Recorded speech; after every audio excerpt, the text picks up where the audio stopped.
멋지게 건강하게 여러분의 인생이 마감되기를 바랍니다. 겨울이 오기 전에. 독일어 격언 중에 이런 말이 있어요. 독일어에 원래는 셰익스피어가 쓴 말인데 독일어의 격언이 됐어요. 엔데 굿 알레스 굿 이런 말이 있어요. 엔데 굿 알레스 굿. 그 말은 끝이 좋으면 다 좋다. 끝이 좋아야 다 좋다. 따라할까요? 끝이 좋아야 다 좋다. 끝이 좋아야 다 좋다. 여러분의 인생이 끝이 좋기를 바랍니다. 끝이 좋으면 모든 인생이 다 좋은 거예요.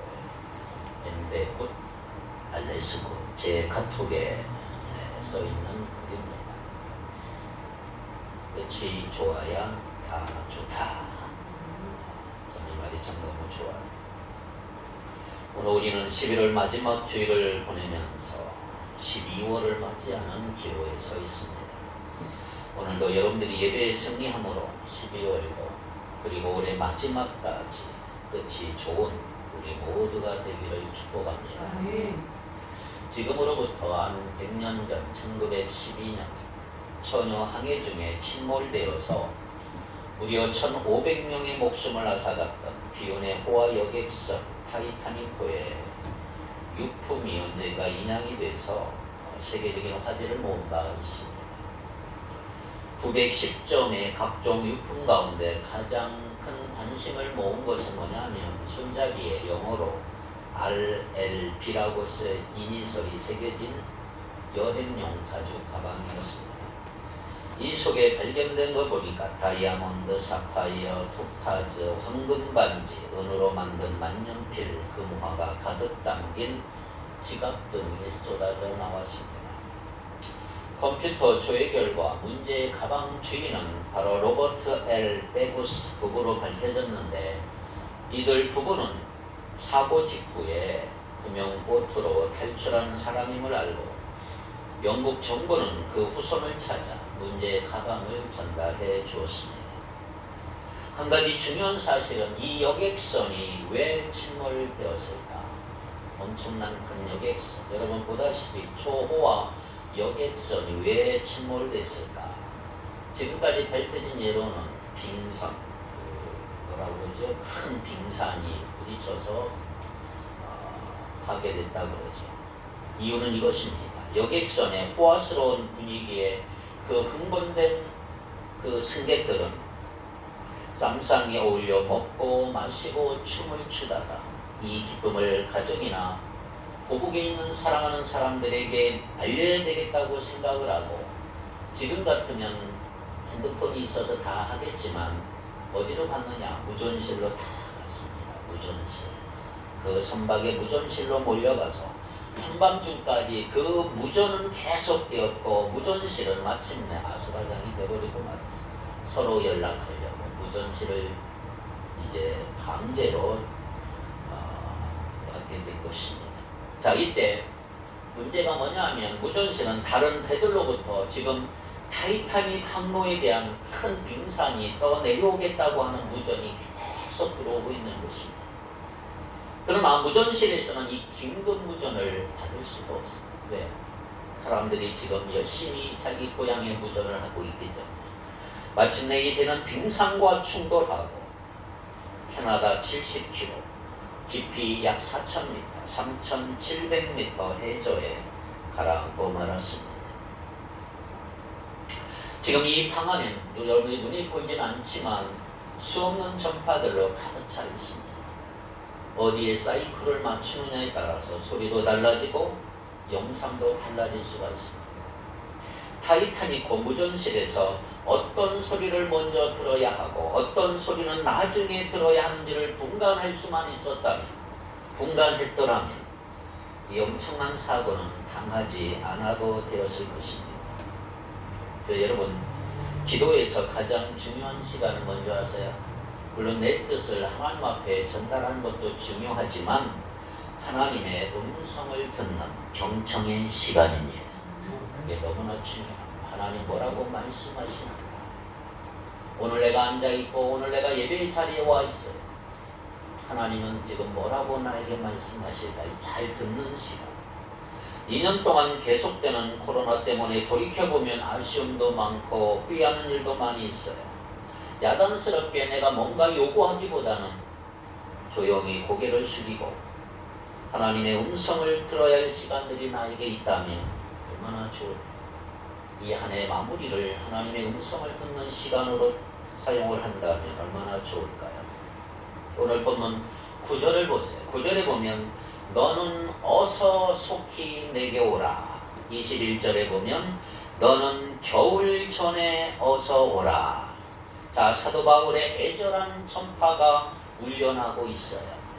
그렇다면 겨울 전에 너는 어서 오라고 하는 간절한 전보를 바울이 보내야 했던 이유가 뭘까? 왜 겨울 전에 오라고 했을까? 첫째, 그것은 사도 바울이 여기 기록된 대로 자기 최후가, 자기의 죽음이 임박한 것을 예감했기 때문에 그래요. 4장 6절에 보면 이렇게 나오죠. 4장 6절에 전제와 같이 내가 벌써 부어지고 나의 떠날 시각이 가까웠도다. 이 말은 이제 순교가 자기 죽음이 가까운 걸 아는 거예요.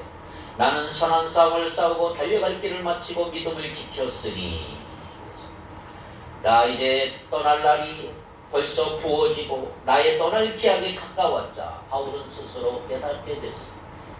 자기가 세상을 떠나기 전에 순교를 하기 이전에 자신의 사랑하는 제자 디모데를 보고 싶었고 또 최후 친히 만나서 부탁할 말씀도 있었을 것이고 그래서 빨리 오라, 겨울 전에 오라. 두 번째, 왜 거듭해서 겨울 전에 오라고 재촉을 했을까?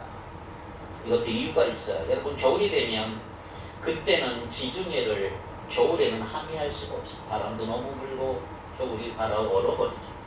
가을에 배가 떠나지 않으면 겨울을 지나서 적어도 넉 달 후에야 다시 배가 지중해를 항해할 수가 있었어요. 그래서 만일 디모데가 가을에 오지 못한다면 앞으로 또 5개월, 5달, 5개월 후에 로마로 오게 될 텐데 그동안에 자기 신상에 무슨 일이 일어날지 예측할 수가 없었던 거예요. 그러므로 겨울 전에 오라 부탁을 하고 있는 것입니다. 여러분 옛날에는 겨울이 오기 전에 준비해야 될 일이 얼마나 많았습니까? 땔감도, 쌀도, 연탄도, 각종 연료도 겨울이 오기 전에 많이 준비를 했어요. 그러나 요즘은 김장 외에는 별로 하는 일이 없어. 요즘은 김장도 안 하고 사 먹는 집이 많아지지만 그러다 보니까 인생의 겨울도 준비하지 못하고 살아가는 어리석은 사람들이 주변에 많이 있습니다. 가장 중요한 시간 관리의 지혜를 잃어버렸다고 할 수가 있습니다. 자, 여기 겨울 전에 오라 이 말은 기회가 지나가기 전에 오라 이 말이에요. 기회가 지나가기 전에 할 일이 있다 이 말이에요. 인생은 곧 기회이기 때문에 그런 것입니다. 우리가 전도서 3장을 읽어보면 만사에 기한이 있다 이렇게 지적하고 있습니다. 항해할 수 있는 때가 있고 항해할 수 없는 때가 있다. 여행할 수 있는 때가 있고 여행할 수 없는 때가 있다. 일할 수 없는 때도 온다. 공부할 수 있는 때가 있는가 하면 공부할 수 없는 때도 온다. 씨를 뿌릴 때가 있고 추수할 때가 있고 추수할 수 없는 때도 온다. 인간 생활의 성공과 실패는 바로 이 기회를 바로 포착해서 할 일을 하느냐 못하느냐에 달려 있다라는 거죠. 봄은 씨를 뿌릴 때 씨를 잘 뿌리면 그 해에 수많은 수확을 얻을 것입니다. 그러나 씨를 뿌릴 때 기회를 잃어버리고 뿌리지 못하면 그 해 농사는 실패로 돌아갈 수밖에 없을 것입니다. 학생 시절은 공부할 때지요. 그때 공부를 잘하고 학문과 기술을 닦으면 인생은 유익한 생활을 영위할 수가 있어요. 여러분 잘 아는 동화 개미와 배짱이 동화를 알죠. 개미와 배짱이. 개미는 여름철에 열심히 일해서 겨울 양식을 준비를 했습니다. 그러나 이 배짱이라는 녀석은 여름 내내 시원한 그늘에서 게으름만 피우다가 추운 겨울이 닥치자 먹을 것이 없이 이곳저곳 다니며 먹을 것을 동냥하지 않습니까? 만사에 기회가 있다. 기회를 잘 살려라 이 말이에요. 성경을 보면 슬기로운 5 처녀는 기회가 있을 때 기름을 많이 준비했어요. 신랑이 더디 올지라도 넉넉히 기름을 준비했기 때문에 염려하지 않아도 돼요. 그러나 미련한 다섯 처녀는 등불은 준비했지만 기회 있을 때 기름을 충분히 준비하지 못했어요. 신랑이 왔습니다. 신랑이 더디 오니까 불은 그만 꺼지고 말았어요. 그때 부랴부랴 기름을 구하러 나갔지만 그 사이에 신랑이 왔고 문은 닫히고 말았어요. 손님은 다 들어갔어요. 미련한 처녀들이 문을 열어달라고 아무리 두드려 보았지만 문은 열리지 않아요. 기름을 준비할 기회에 준비하지 않았기 때문에 결국은 신랑을 맞이하지 못했던 것입니다. 기름 떨어진 줄 알았더라면 부지런히 더 채웠을 것입니다. 그렇죠? 여러분은 기름 떨어진 줄이나 알고 사십니까? 여러분의 인생의 삶을 한번 정리해 보시고 바라보십시오. 내 기름은 충만한가? 여러분의 기름 등은 충만히 있는가?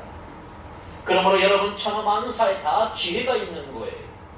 영적 준비나 사역에도 다 기회가 있는 거예요. 그러나 문제는 이 기회는 지나가는 거예요.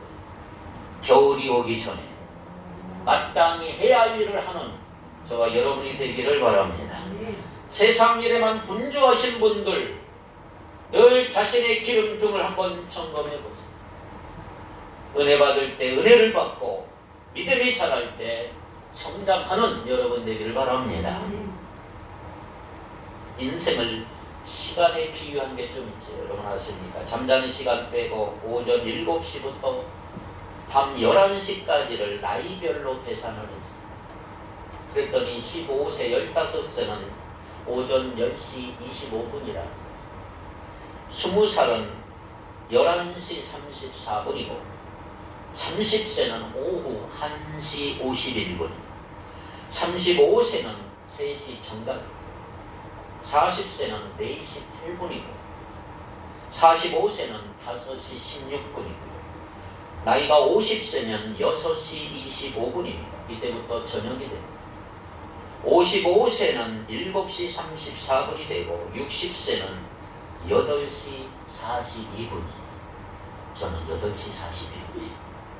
65세는 밤 9시 51분이고요. 70세는 밤 11시. 여러분의 시간은 지금 어디쯤 되나요? 떨어지는 가을 낙엽을 몇 번이나 볼 수 있을까? 과연 우리 인생에서 하나님을 기쁘시게 하고 하나님을 영화롭게 할 수 있는 시간이 과연 얼마나 더 남았을까? 더 있을까? 어떤 사람이 바닷가에서 낚시질을 하고 있었어요. 물고기 통을 옆에 놓고 낚싯대를 들이고 고기 낚는 것을 가만히 보니까 고기를 낚아서는 30cm 자로 딱 재요. 근데 그 자보다 큰 것은 바다에 그냥 놓아주는 거예요. 아니 아저씨 왜 작은 것은 감고 30cm 넘는 큰 것은 왜 살려줍니까? 물었더니 그분이 이렇게 대답을 해요. 우리 집 프라이팬 크기가 30cm이기 때문에 그것보다 큰 놈은 필요가 없어 도로 놓아줍니다. 여러분 수없이 많은 성공의 아이디어, 축복의 기회, 나를 향한 하나님의 무전이 지나가고 있지만 그것이 우리 마음에 받아들이기가 너무 크다고 해서 내어버리는 경우가 너무 많아요. 사람에게는 하루 24시간 동안 약 1000가지 이상의 기회가 막 지나가고 있다는 거예요. 이걸 잡으면 되는데 수없이 엄청난 많은 기회가 우리 앞을 지나가고 있지만 그것을 붙잡지 못해서 별 볼 일 없는 인생을 허비하며 사는 사람들이 너무 많다는 것입니다. 이제 한 달 남은 12월 다 가기 전에 여러분들이 주시는 하나님 주시는 아이디어를 붙잡고 꿈을 붙잡아도 좀 큰 걸 붙잡으시기 바랍니다. 내 후라이팬 크기에 맞추어 잡지 말고 하나님이 안 도와주시면 이룰 수 없을 만큼 끔찍한 꿈을 여러분 다 잡으시기를 바랍니다. 초대교회 전설에 의하면 디모데는 겨울이 오기 전에 오라고 하는 스승 바울의 편지를 받고 즉시 떠나지를 못했대요. 교회에 쌓여진 첩단 업무들이 얼마나 많은지 디모데는 목사님이잖아. 교회 일을 다 끝나고 지중해로 나갔더니 이미 겨울바람에 항해가 중단되고 말았어. 할 수 없이 그 이듬해 이른 봄에 스승 바울을 찾아갔지만 바울은 이미 옥중에서 순교했고 디모데는 그 스승의 무덤을 껴안고 울고 또 울었지만 후회와 한을 풀 수가 없었다고 얘기를 합니다. 속히 오되 겨울 전에 오라고 하는 이 바울의 부름에 디모데가 응답했더라면 디모데는 스승 바울의 영역을 전수받고 갑절의 성령도 받고 디모데의 영향력 때문에 초대 기독교의 모습은 아주 달라졌을 거예요. 그렇습니다. 언제나 기회는 순간이에요. 그래서 기회의 신은 앞머리는 무성한데 뒷머리는 대머리라 그러잖아요. 내 앞에 있을 때 기회는 잡아야 돼요. 지나고 나면 대머리는 잡을 수가 없어. 21절에 보니까 겨울이 오기 전에 너는 어서 오라 부탁하고 있잖아요. 활동하기에 불편한 이 겨울은 우리가 원하든 원하지 않든 우리에게 다가오고 있는 거예요. 인생의 겨울이 찾아옵니다. 그러므로 우리는 겨울이 오지 말라는 걸 기도하는 그런 어리석음을 범하지 말고 오히려 겨울을 대비하는 지혜로운 성도가 되기를 축복합니다. 자, 사도 바울은 오늘 본문에 앞서 디모데후서 4장 6절로 8절을 한번 같이 읽어봅니다. 시작.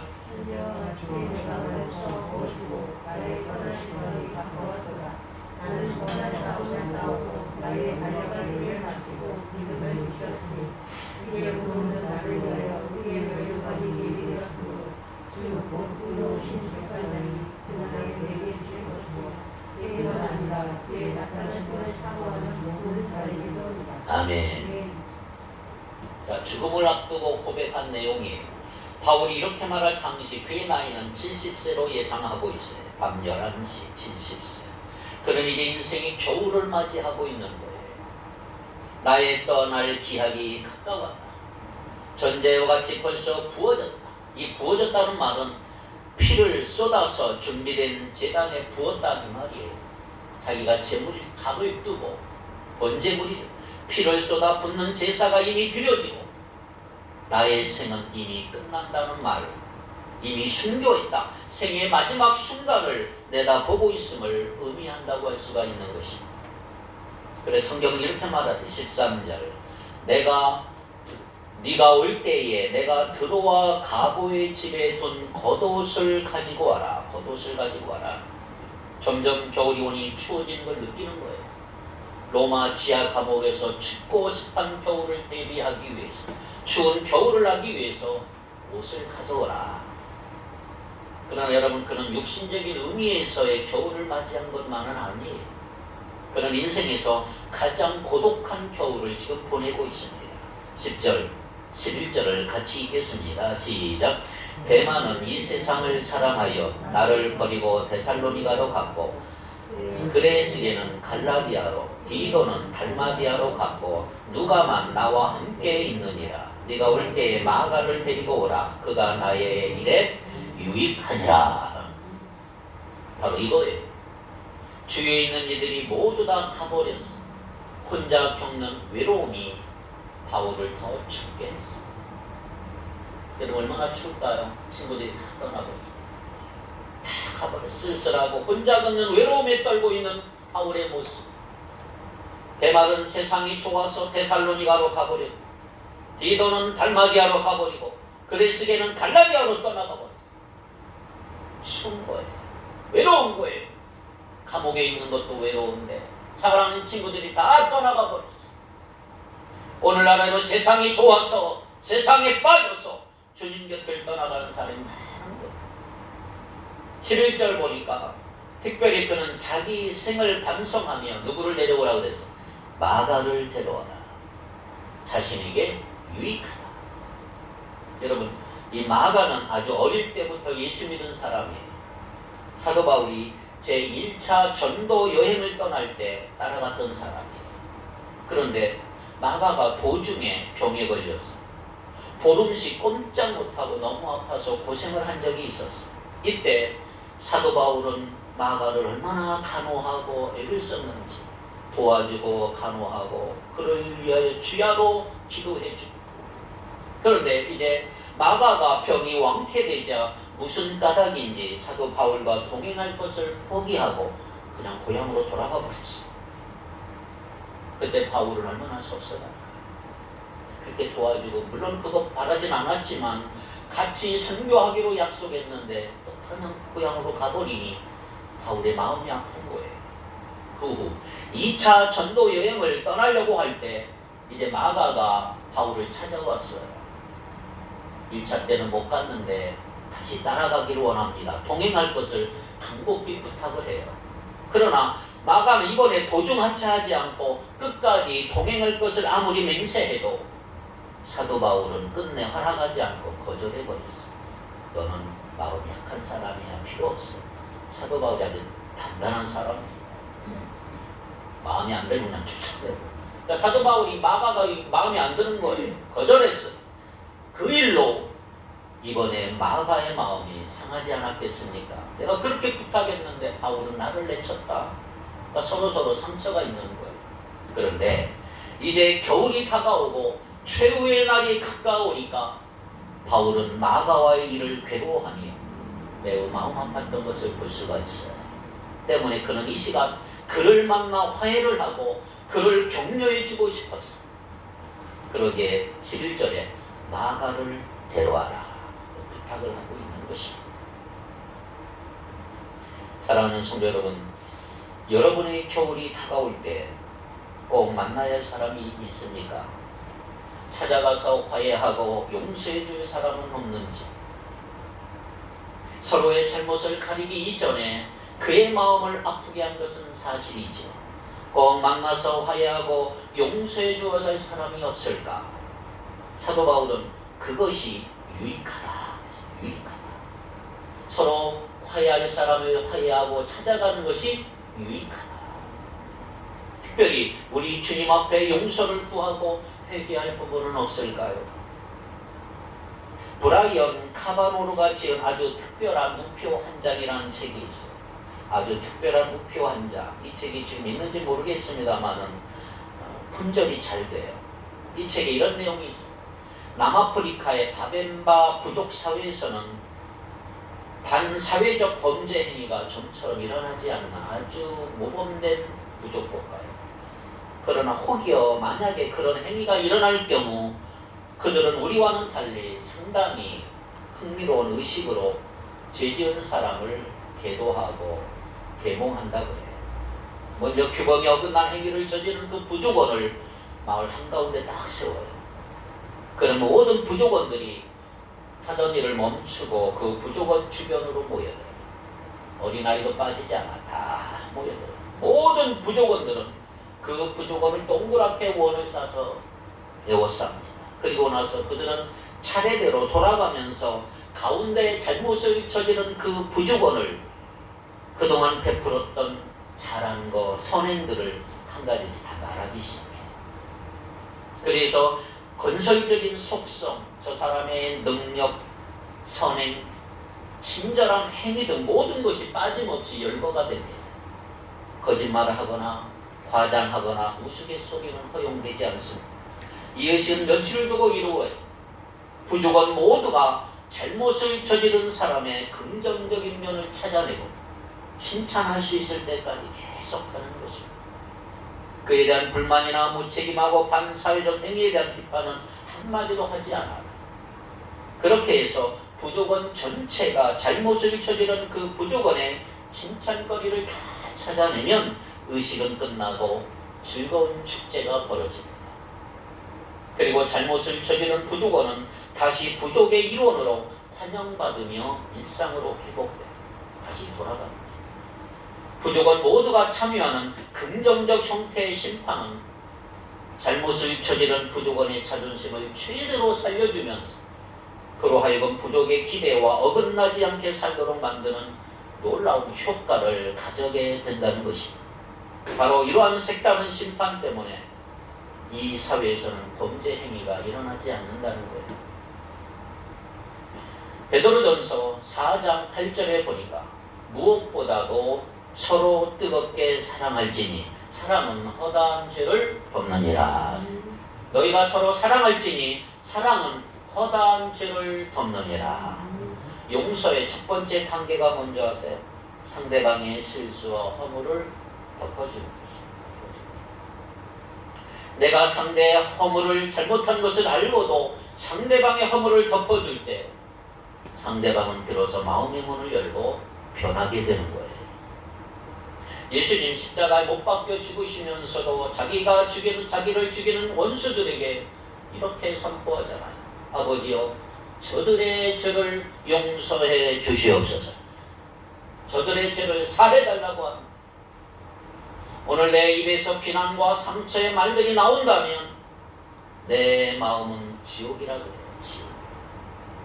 그러나 내 입에서 늘 감사가 나오고 칭찬과 격려와 남의 장점을 살려주는 말이 나온다면 나의 마음은 천국입니다. 천국. 창세기 9장에 보면 노아가 술에 취한 적이 있어요. 옷을 다 벗어던지고 하체까지 다 드러내고 잠을 자는데 어느 날 함이라고 하는 아들이 그 아버지의 모습을 보고 떠들면서 아버지가 옷 벗고 술 취해서 잔다라고 막 희롱하고 흉보기 시작을 했어요. 하나님은 함을 저주했지. 셈과 야벳은 아버지의 하체를 보지 않기 위해서 등을 지고 뒷걸음 쳐서 들어가서 아버지의 허물을 덮어주는 그 모습을 볼 수가 있어요. 그때 노아가 셈과 야벳을 어떻게 축복했느냐. 셈의 하나님 여호와를 찬송하리로다. 하나님이 야벳을 창대하게 할 것이다. 허물을 덮어주는 자가 복을 받습니다. 성도 여러분, 이 겨울이 오기 전에 김장독을 덮듯이 노아의 하체를 덮듯이 여러분들이 덮어야 할 일이 무엇인가 생각해 보세요. 겨울이 오기 전에 상대방의 허물과 실수와 잘못을 덮어줄 수만 있다면 얼마나 좋을까. 내가 하나님으로부터 용서받았듯이 나도 이웃에게 용서를 선언하는 여러분 되기를 주의 이름으로 축복합니다. 13절을 다시 한번 보세요. 네가 올 때 내가 들어와 가보의 집에 둔 겉옷을 가지고 오고 또 뭐를 가져오래? 또 책은 특별히 가죽 종이에 쓴 것을 가져오라. 가죽 종이에 쓴 책을 가져오라. 여기 가죽 종이는 헬라 말로 비블리아라고, 비블리아 성경책입니다. 바이블. 여기서 비블리아에서 성경, 바이블이 나왔죠. 성경을 가져와라. 지금은 인쇄술이 발달해서 성경책 가지고 다니기가 편하지. 여러분 요즘은 성경책도 안 가지고 휴대폰만 가지고 다니지만 그 당시 성경은 가죽 두루마리로 만들었어요. 너무 무겁고 너무나 크기 때문에 불편해요. 그래서 앞면 있는 집에 잠깐 부탁해 놓고 다닙니다. 임종이 가까워짐을 느낀 바울은 이제 맡겨오는 그의 성경책을 좀 가져달라고 부탁을 해요. 임종이 가까우니, 죽음이 가까우니 이 성경을 한 번 더 보아야 되겠다. 하나님의 말씀을 좀 봐야 되겠다. 그렇습니다. 여러분, 한 달 남은 2021년도 주일, 이 시간은 지난 1년간 우리의 삶을 말씀 앞에 세워 보아야 할 시간이라는 말이지. 내가 버려야 할 것은 무엇이고 남겨야 할 것은 무엇인가. 하나님 앞에까지 가지고 갈 만한 뭐가 좀 남아있는가. 혹시 허무한 것들 뿐인가. 우리 주님 앞에 자랑할 만한 것이 있을까. 부끄럽고 창피한 것밖에 없을까. 바울의 고백은 이거예요. 성경을 좀 가지고 와라. 끝까지 성경의 거울 앞에 서보고 싶었던 그 바울의 모습을 볼 수가 있는 것입니다. 그렇다면 여러분, 겨울이 가까워졌을 때 과연 여러분은 무엇을 생각하실까요? 우리 인생에 겨울이 오기 전에 꼭 해야 할 일이 있다면 그것은 바로 유일하신 길이요 진리요 생명이신 예수님께로 돌아가는 거예요. 귀를 열고 하나님의 음성을 들으시고 하나님의 말씀에 귀를 기울이는 여러분 되기를 바랍니다. 겨울이 가까이 올수록 더 성경을 열심히 읽으시고 묵상하시기를 바랍니다. 예수 믿는 나의 신앙을 다시 한번 점검해 보시고 확인해 보셔야 합니다. 내 신앙이 지금 올바른 신앙인지 올바른 길로 가고 있는지 말씀의 거울을 통해서 바라보셔야 한다 이 말이에요. 죽음이 가까이 오면 이것저것 해야 할 일이 많이 있어요. 그러나 그 모든 것보다 먼저 하나님의 말씀에 더욱 귀를 기울일 수만 있다면 얼마나 좋을까요? 아무리 바빠도 사도 바울처럼 멀리 둔 성경책을 찾아가다 좀 더 진실하게 하나님의 말씀을 들으시기를 바랍니다. 인생의 겨울이 오기 전에 말씀으로 돌아가자. 그렇습니다. 올해의 마지막 시간들 속에서 조용히 말씀 앞에 한번 무릎을 꿇어보십시오. 성경책을 가까이 하십시오. 거기에 겨울을 이길 수 있는 힘이 있습니다. 하나님을 가까이 하십시오. 겨울을 아는 사람은 영적인 일에 힘을 쓸 것입니다. 영원한 세계 하나님의 나라를 준비하게 될 것입니다. 말씀이 능력입니다. 그 말씀으로 천지가 창조되었고 그 말씀 앞에 귀신은 놀라 도망가고 그 말씀 안에 새 역사가 일어나게 되는 것입니다. 한 걸음 더 나아가 14절을 보세요. 14절. 구리 세공업자 알렉산더가 내게 해를 많이 입혔음에 주께서 그 행한 대로 그에게 갚으시리니. 구리 세공업자는 옛날에 구리로 우상을 만드는 것인데 이 우상을 만들어 장사하는 사람들이 바울이 복음을 전하니까 장사에 막대한 손해를 보기 시작을 했어요. 그 바울을 많이 괴롭혔어요. 바울을 얼마나 괴롭혔는지 몰라.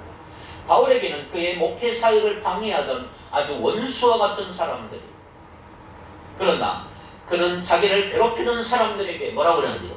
주께서 그 행한 대로 저에게 갚으시리니. 하나님께 맡긴 거다. 하나님께 맡겼어. 내가 더 이상 미워할 필요가 없는 거예요.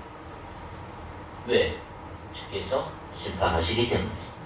아멘입니까? 15절 보면 너도 그를 주의하라. 옛날 우리 조상들이 중국에 보면 고담이나 역사에 보면 자기 자식들에게 자기 원수 갚아달라고 유언을 하고 다 죽어요. 자식들은 원수 갚느라고 일생을 모두 다 허비해버려요. 얼마나 허망한 인생들인지 몰라요.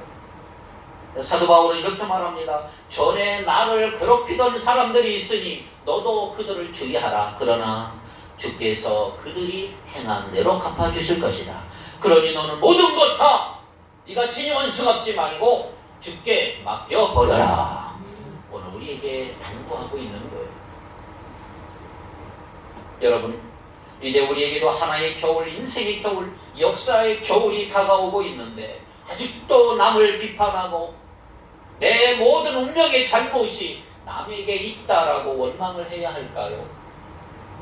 국가나 사회나 가정이나 환경을 탓하지 마시고 허물을 다른 사람에게 돌리지 마십시오. 오히려 감사해야 될 사람들 찾아보시고 감사하는 기회를 가져보시기를 부탁합니다. 과일이라도 몇 개 사들고 감사하는 사람을 찾아가서 보는 그 여유, 불평하는 사람들과 입장을 한 번만 바꾸어 생각하면 여러분 다 감사할 수 있을 거예요. 직장에서 사장에게 불평했습니까? 내가 사장이라면 나 같은 사람을 쓰고 싶을까? 감사하십시오. 내가 남편이라면, 내가 아내라면 나 같은 아내로 만족할까? 나 같은 남편으로 만족할까? 감사하죠. 내가 부모라면 나 같은 자식 두고 우리 부모가 행복해 하실까? 부모님께 감사하자. 내가 담임 목사라면 나 같은 부교육자, 나 같은 권사, 나 같은 집사, 나 같은 교인 두고 목회를 하실까? 행복하실까? 감사하자. 내가 며느리라면 나 같은 시어머니를 좋아하실까? 그래, 감사하자. 현재 내 모습 이대로 다 하나님의 은혜요, 감사할 뿐이란 말이에요. 살아온 인생 후회할 필요는 없어요. 그 아픔을 통해 내가 하나님을 만났고 내 영이 새로워진 줄 믿습니다. 원한을 품고 살지 마세요. 하나님께 온전히 맡겨버리시기를 바랍니다. 모두 다 겨울이 오기 전에 해결해야 될 문제들이라고 할 수가 있습니다. 그래서 바울은 16절에 이렇게 얘기하잖아요. 내가 처음 변명할 때에 나와 함께한 자가 하나도 없고 다 나를 버렸으니, 그 다음에 그들에게 허물을 돌리지 않기를 원하노라. 얼마나 귀한 말이에요. 나를 다 버렸지만 나는 그들에게 허물을 돌리지 않기를 원한다. 아이들은 자라고 있고 우리도 나이 들어가고요. 이제는 남의 허물 속에 나 자신을 보기를 원합니다. 시비 걸려고 하지도 말고, 남에게 허물을 묻지도 말고, 자식이나 남편에게 잘못이 있어도 내 탓이라고 하십시오. 실수는 그가 했지만 원인은 내게 있는 것입니다. 지난 한 해 동안 내가 겪은 일, 내가 만난 사람들, 내가 경험한 사건에 여러분 긍정적으로 반응을 해보셨습니까? 언제나 사건보다 중요한 게 있어요. 사건에 대한 해석이고 반응입니다. 사랑하는 성도 여러분, 이제 겨울이 오기 전에 좀 사랑하고, 겨울이 오기 전에 주님의 일을 하기를 바랍니다. 가정에도요, 겨울이 와요. 가정에도요. 부부가 20년, 30년 살다 보면 서로가 서로를 귀한 줄도 몰라요. 남편은 저녁에 집에 들어가면 아내가 맛있는 밥 지어놓고 기다리고, 아내도 을에 저녁이 되면 남편이 돌아올 거라고 대수롭지 않게 생각했는데요. 여러분, 어느 날은 다 저녁에 돌아와야 할 남편이 없이 쓸쓸한 벽이 아내를 반기는 날이 온다는 거죠. 서로 귀한 줄 알고, 서로 아끼고, 서로 속썩이지 말고 겨울이 오기 전에 사랑할 수 있는 우리가 되기를 바랍니다. 우리 인생은 다 일방통행이에요. 한번 지나고 나면 다시 오지를 못해요. 겨울이 오는 거예요. 오늘 21절 한번 마지막 봅니다. 너는 겨울 전에 어서 오라. 다른 사람은 몰라도 너만은 어서 오라 간곡한 부탁을 하고 있는 거예요. 너라도 겨울 전에 와야 한다. 디모데만이라도 겨울이 오기 전에 바울을 만났다면 얼마나 좋았을까. 지금 여러분의 발걸음을 어디로 향하고 있나요? 먼 길 뛰어가지 못했어도 여러분 방향만큼은 올바른 방향으로 가기를 바랍니다. 대마처럼 이 세상 사랑하여 데살로니가로 가고 있는가, 아니면 바울처럼 주님의 부르심이 있는 로마로 가고 있는가, 세상이 좋아 세상을 향하여 가고 있는가, 하나님을 향하여 가고 있는가. 로마에서 이 세상이 너무 좋아 데살로니가로 가고 싶은 유혹 속에서 어쩔 줄 모르고 인생의 황혼 속에 갈등하던 제자 한 사람이 있었어요. 베드로입니다. 이미 한 번 실패했지만 그는 또 한 번의 실패의 위기 앞에 직면하고 있어요. 로마 기독교의 박해가 점점점 격렬해지자 바울이 베드로는 로마의 언덕에 올라갔어요. 그리고 로마의 도시를 빠져나갈 생각 속에 골몰하게 고민합니다. 내가 늙어서 이 고통 당할 필요가 있을까? 그의 발걸음 로마의 언덕에 막 넘어가려고 하는 그 순간 한 영롱한 환상이 베드로 앞에 나타나요. 예수님이 있었어요. 예수님이 가는 모습, 구원받으신 범인의 주여 어디로 가십니까? 그때 주님이 베드로에게 이렇게 얘기합니다. 나는 네가 등지고 떠나가는 로마로 다시 십자가에 매달리기 위해서 간다.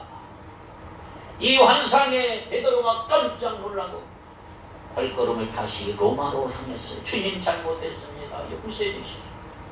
그분은 십자가에 거꾸로 매달려 피를 뿌리며 마지막 죽음을 통해서 주 앞에 영광을 돌리고 자기의 생의 마지막을 장엄한 제물로 바친 것입니다. 베드로는 우리에게 얼마나 커다란 교훈을 주는지 몰라요. 묻습니다. 여러분은 로마로 가십니까? 아니면 세상을 사랑하여 데살로니가로 가십니까? 겨울 전에 돌아오십시오. 그리고 제 길로, 바른 길로 가시기를 축복합니다. 계절은 언제나 인생의 스승이, 인생의 스승. 마지막 주일이 있듯이 내 인생의 마지막 날도 있는 거예요. 인생은 고향 가는 순례자의 길인 것을, 목적지를 알고 살아갔으면 좋겠어. 여러분의 출발한 인생 바른 길 걸어갈 수 있기를 축복합니다. 겨울 전에 너는 어서 와라. 겨울이 얼마 남지 않았어. 겨울을 준비하는 지혜로운 성도들이 되기를 축복합니다. 기도합니다. 거룩하신 하나님, 겨울이 오기 전에 준비해야 될 거 알려주시니 감사합니다. 시간을 잘 준비하기를 원합니다. 기회가 지나가기 전에 주님 가까이 하게 하시고 나 자신에게 오는 모든 일의 기회를 위해 준비하기를 원합니다. 용서의 기회를 준비하게 하시고 말씀 앞에 서야 할 때 항상 준비하는 우리 모두가 되게 하여 주옵소서. 출발한 인생입니다. 주님 책임져 주시고 바른 길, 올바른 길, 주의 길 걸어가기를 원합니다. 겨울 전에 돌아오라고 하는 주의 음성을 듣게 하시고 베드로처럼 사명 다하여 감격하고 감동하는 우리의 삶이 되게 하여 주옵소서. 하나님을 향하여 끝까지 달려가게 하옵소서. 예수님 이름으로 기도하옵나이다. 아멘.